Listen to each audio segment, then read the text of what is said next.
प्यारे भाइयों और बहनों, बहुत समय से आप इंतजार कर रहे हैं। मुझे थोड़ी देर हो गई और आज बारिश भी हुई है। आप सबके प्रति मैं आभार प्रकट करना चाहती हूँ कि इतने समय से आप बैठे हैं और शांति से आपने मेरा इंतजार किया। बहुत बहुत धन्यवाद।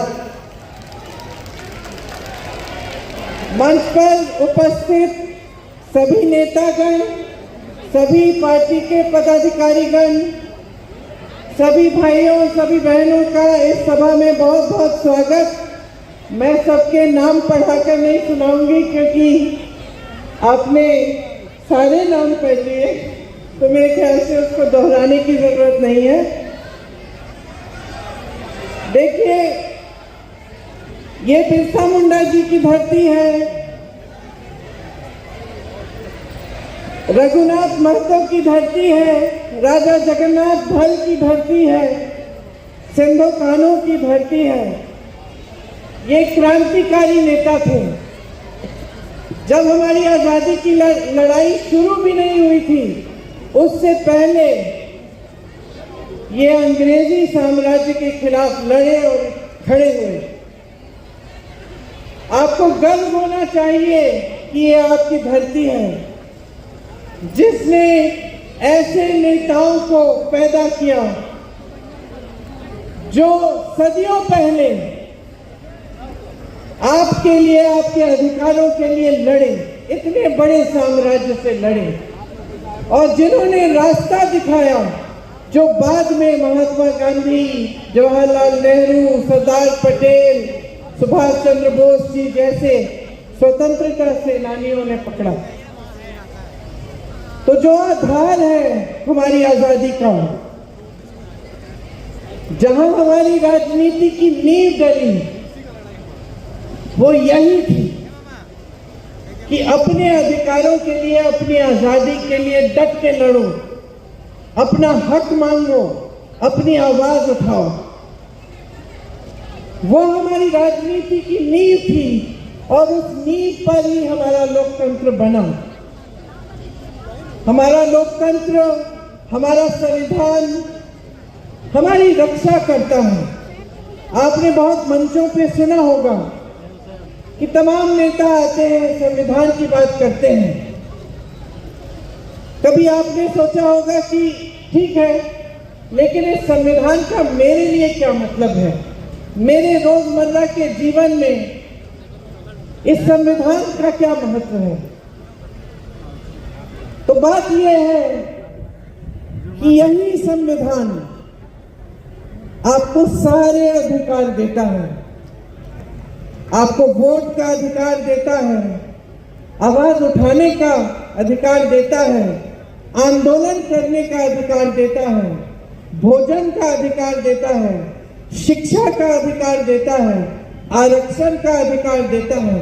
आपको बचाकर रखता है और इस लोकतंत्र को बचाकर रखता है।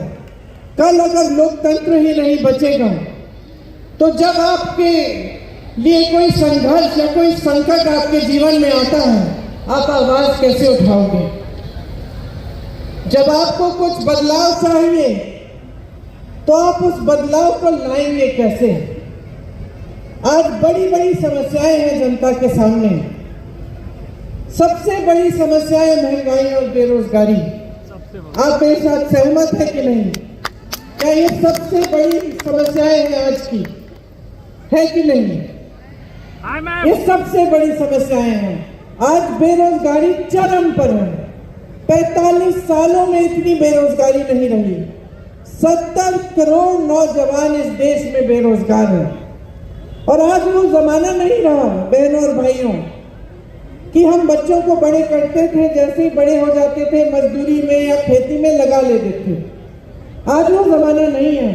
आज जो बेरोजगार नौजवान खड़ा है वो शिक्षित है, क्योंकि हर एक माँ बाप ने, हर एक परिवार ने, चाहे कितनी भी दूर दराज गांव का हो, चाहे कितने भी गरीब परिवार का हो, उन्होंने कोशिश की है कि अपना बच्चा शिक्षित बने, अपनी बेटी शिक्षित बने, ताकि अच्छा रोजगार मिले और भविष्य उज्जवल हो।